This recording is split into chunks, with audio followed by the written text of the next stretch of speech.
American couple Ben and Louise Dalton vacation in Italy with their 11-year-old daughter Agnes. They share a community villa where Patty asks if he can take the lounge. Fighting stereotypes, the American couple seem quiet compared to the vivacious British couple, Patty and Ciara Feld. One day as they are walking around town, Agnes loses her stuffed worry bunny named Hoppy, making her anxious. Fortunately, free-spirited British couple and their son Ant return Hoppy to Agnes, and the two families get acquainted. When Ant doesn't talk to the Daltons, Ciara tells them Ant has trouble communicating. Over lunch, Ben shares with the Felds that his company assigned him to set up a UK office, so they moved to London. But the global economy tanked, resulting in his unemployment.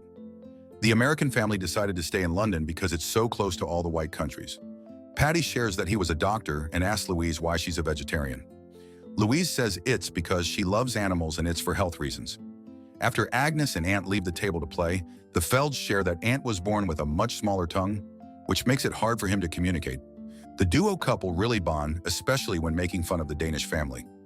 After returning to London, the Daltons receive a postcard from the Felds, inviting them to visit their remote farmhouse in Devon.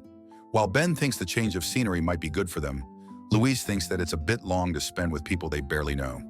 The Daltons decide to go, and when they arrive after a long drive, the Felds warmly welcome them. They allow them to use shoes in the house, and that would have been my biggest red flag to turn my ass around.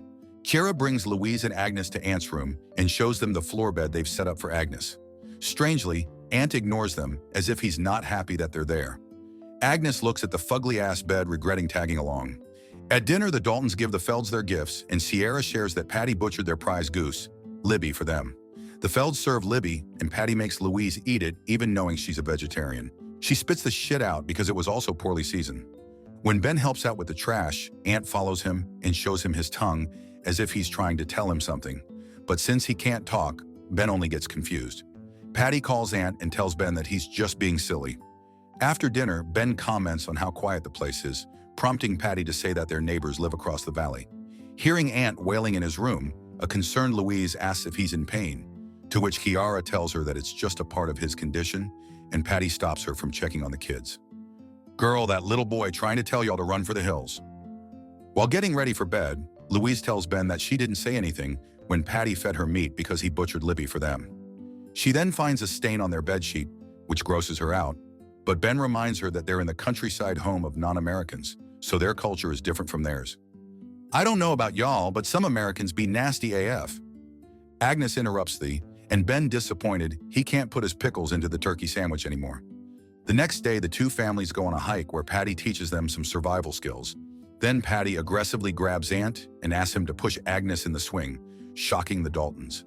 Patty then gets a little weird helping Louise with the crick in her neck, but I'm sure Patty wanted to do some patting to her. Patty brings them to a lake to swim, and when Ben says they didn't bring swimsuits, the Felds take their clothes off and tell them to just swim in their underwear. The Daltons worry about Ant, who is struggling to keep himself afloat since he can't swim, but the Felds assure them that he'll learn the way Patty did, sink or swim. Everyone cheers for Louise to join them, but she doesn't. When they get back to the house, an outlet sparks while Louise is using a hairdryer to dry Agnes's hair. This pushes her over the edge, prompting her to tell Ben that she doesn't find the Felds pleasant to be around and suggests using her neck pain as an excuse to leave. However, when Ciara invites the Daltons to dinner at a restaurant by the sea, the Daltons accept. Louise is the clear-headed one. Get the hell out of there. Before the couples leave, an immigrant man named Mujid arrives, and the Felds tell the Daltons that he's going to be the kids' babysitter. This unnerves Louise, but Ben assures her that everything is going to be okay. If Americans were to be afraid of immigrants, now would be the time. I'd never leave my child with a strange man. The couples arrive at the restaurant and Patty tells them that they're the only diners that night. While Chef Mike prepares their food, Patty and Louise debate about Louise's pescatarianism, even though she calls herself a vegetarian. Meanwhile, at home, while playing hide-and-seek with Mujid, Ant shows Agnes a collection of watches from his parents' drawer. He picks up one and shows her a Danish writing with his name on the back of it, but she doesn't understand what he's trying to say. When Ciara shares that she and Patty have been together for 17 years and they still make love every day, Louise says that Ben is lucky if he gets it once a month. Excuse my finest pardon? How old is Ciara, because 17 years together seems a bit too long for someone her age? The Felds tell them that they need to work for it, sharing that they do role play and jokingly simulate sucking a lollipop, shocking the Daltons. After dinner, Ben offers to share the bill, but Patty makes him pay it entirely. Poor Ben broke as fuck. In Ant's bedroom, Ant shows Agnes the bruises and cuts on his body, but before he can tell her how he got them, he hears footsteps, prompting both of them to pretend to be asleep. Seconds after, Kiara and Louise check on them. Meanwhile, as Patty puts back the watch he was wearing to his watch case, he notices that one of the watches seems to have been moved. When Louise sees Ben reading a book Patty recommended, she jokes that he should bone Patty. Ben calls her out for always belittling him, like telling the Felds that he's lucky to get laid, and brings up her eggplant pics of a dad in Agnes' school. They argue, prompting Louise to bring up that she gave up everything she has going on in her life to move with Ben, and question if he truly loves her or if he simply can't stand to fail. Ben tells her that he cares and he's trying, and they make up. But little did they know, Patty is watching them. Later that night, Louise checks on the kids and finds both of their beds empty. To her horror, when she checks on the Feld's room, she finds both kids in bed with Patty and Sierra, who are sleeping in their underwear. She immediately carries Agnes back to their room and awakens Ben. "Yeah, y'all should have left a long time ago." As the Daltons drive away, Agnes realizes that Hoppy is not with them. After Ben checks all their bags, Louise tells her that Hoppy was left behind. Agnes becomes emotional, but Ben tells her she's too old. When she says they can't leave Hoppy there because he'll get hurt like Ant, Louise tells her that Ant was born that way, thinking that she's talking about his tongue. Agnes throws a tantrum, causing them to almost crash into a truck. Worried about Hoppy, Agnes suffers an anxiety attack, forcing Ben to drive back. Well, the writers had to come up with something to keep the movie going. When they return to the house to retrieve Hoppy, they find Patty offended because they left without saying goodbye. Louise confronts them about finding Agnes in their bed, and Sierra explains that Patty, who's shocked, was asleep the whole time, and it was her who moved both kids to their bed, saying she can be overprotective as a mother. After she shares that they lost their 12-week-old daughter Mary to cot death, she explains that she heard Agnes having an anxiety attack and calling Louise, so she intervened. Ant gives Agnes Hoppy, but the Daltons decide to stay.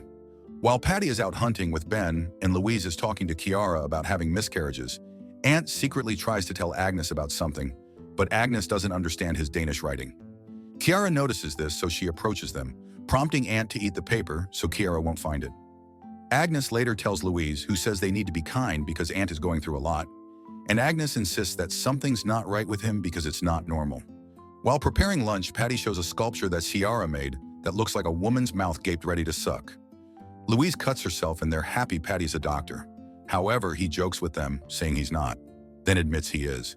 Gosh, if there haven't been enough red flags to leave, I don't know what to tell this couple. At lunch, tension arises when Louise asks Kiara to stop telling Agnes to close her mouth when chewing.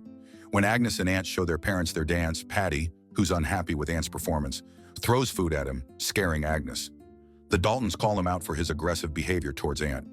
Most notably, this is the first time Ben has spoken up, because usually he's been a beta loser listening to Patty's demands. Louise tells Ben that they have to leave. Louise had the right idea like a month ago. While Patty is passed out drunk, Shara asks the Daltons not to leave before he's up because he'll be so angry and might hurt them. At that point, that's a you problem, Shara. We's trying to save our asses here. Meanwhile, Ant nervously steals a set of keys from Patty's belt and then secretly takes Agnes to a locked shed. After unlocking the shed, he leads Agnes to a hidden room under the floorboards that contains a collection of personal belongings. Using a photo album containing photos of Patty and Ciara with different families, Ant reveals to Agnes that Patty and Ciara have killed his real parents and cut his tongue, and the watch he showed her belonged to his dad. As it turns out, Patty and Ciara are serial killers who lure families to their farmhouse. This was obvious like 10 minutes into the damn movie. They rob and kill the parents, keep their belongings, and cut their child's tongue before making their last child victim assist them in luring the next family. He brings out the photo of the 6 of them, telling her that they're next. Ant tries to return the keys, but this man has the audacity to ask him, "What's the matter, cat caught your tongue?" He eventually secretly returns the key. He and Patty reunite with the rest, acting like all is good. Agnes fakes getting her first period, and in the bathroom, she informs Louise and Ben of what Ant told her, showing them pictures she has taken as proof. After Louise takes a cutter from the bathroom, the Daltons tell the Felds that it's best that they leave because Agnes is too freaked out by her first period. As they try to remain calm, they realize they got a flat tire. Patty fixes their flat tire and Ben retrieves a damaged Hoppy from the gutter. They all say their goodbyes and try to get Ant to get the gate, but Patty refuses. The Daltons begin to drive off. However, after seeing Patty throw Ant into a pond, Ben stops to rescue Ant, and an armed Patty and Sierra capture Louise and Agnes. At the tool shed, after Patty forces Louise to transfer all their savings, he prepares to kill them and cut Agnes's tongue, while Sierra points a gun at Ben, Agnes, and Ant. Louise injures Patty with the cutter, and a struggle ensues, allowing Agnes to take the syringe of ketamine. Ant takes Patty's keys, and Kira begs them not to leave her with Patty, saying she was Agnes's age when she became his first victim. The Daltons lock them in the tool shed, but Mike arrives and shoots at them, forcing them to retreat to the house. Mike then frees Patty and Sierra, and they hunt for the Daltons and Ant. Louise uses the landline to call for help, but Sierra cuts the line. Louise is a badass bitch and takes control, while Ben being a panicked little dick. Then the lights are cut. When the Daltons attempt to light the thatched roof above the barn on fire to attract the neighbors' attention, they end up blowing up Patty's car. While Agnes and Ant hide in a closet, Mike climbs up the roof. Patty ends up prying the door open, and Sierra uses bolt cutters to get into the basement. While trying to get into a room, Louise stabs Patty with a fork and runs off. Louise is able to use an acidic solution she found in the bathroom and burn Patty's face, and helps the children out. Ben eventually comes out of the closet and tries to hammer Mike, but he's overpowered. As he struggles to keep himself from getting killed, Louise comes out to save the day and hammered Mike's head in. Sierra helps wash Patty and is told she has to go finish the job. As the family's escaping the window, Sierra is about to shoot them, but once again, Louise saves the day and clocks her ass, so Kara gets yeeted to her death. With the ladder fallen, Ben finally makes a sacrifice, falling off the roof, hurting his foot and helping his family get down. Hearing Sierra scream, Patty catches on to the family who are trying to escape and holds Agnes at gunpoint. Upon seeing Sierra's corpse, an emotional Patty tells the Daltons that he'll take Agnes and they'll take care of each other. Before he can shoot the Daltons, Agnes injects Patty with the syringe of ketamine, tranquilizing him. When Ben calls Ant to depart with them, Ant takes a brick, and when he raises it to strike Patty with it, Patty tells him, "That's my boy."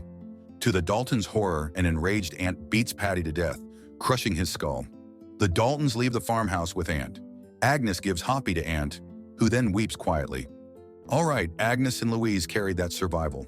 Because why Ben so stupid? What did y'all think? Subscribe for more videos like this. Turn on notifications and leave a like. It really helps the channel.